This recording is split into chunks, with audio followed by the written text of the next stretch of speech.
Les manifestants, encadrés par la police, se sont rassemblés en fin d'après-midi devant l'ambassade du Rwanda, où ils réclamaient notamment le départ de l'ambassadeur Vincent Karega, qu'ils décrivent comme représentant un pays agresseur.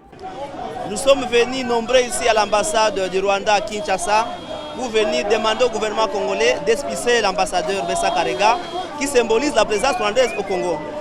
Parce qu'il est inconcevable que l'ambassadeur d'un pays agresseur, tel que l'a désigné le gouvernement, sont encore à poste à Kinshasa. Les manifestants qui ont défilé jusqu'au gouvernorat de province portaient des banderoles et calicots sur lesquels on pouvait notamment lire « Expulsion du révisionniste Vincent Karega ».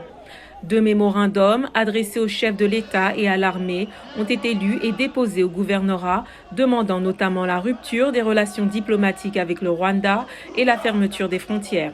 Cette manifestation voudrait exprimer l'indignation et la colère de la population congolaise face à cette attitude on ne peut plus belliqueuse de notre voisin le Rwanda et qui n'est pas curieusement à son premier forfait. Après des entretiens menés par le président angolais Joao Lorenzo avec les présidents congolais et rwandais en début de semaine, Félix Tshisekedi et Paul Kagame, Luanda a annoncé que la RDC avait accepté de libérer 2 soldats rwandais détenus depuis les combats de la semaine dernière. Certains ont vu cette libération comme un signe de faiblesse. Ils promettent de rester mobilisés. Ça, ce n'est pas la première fois le matin, nous étions ici, aujourd'hui encore le soir. On est encore là demain jusqu'à ce que nous voulons que notre président prenne un peu comment je peux dire, prendre un peu de mesures par rapport à ce qui se passe à l'est du pays.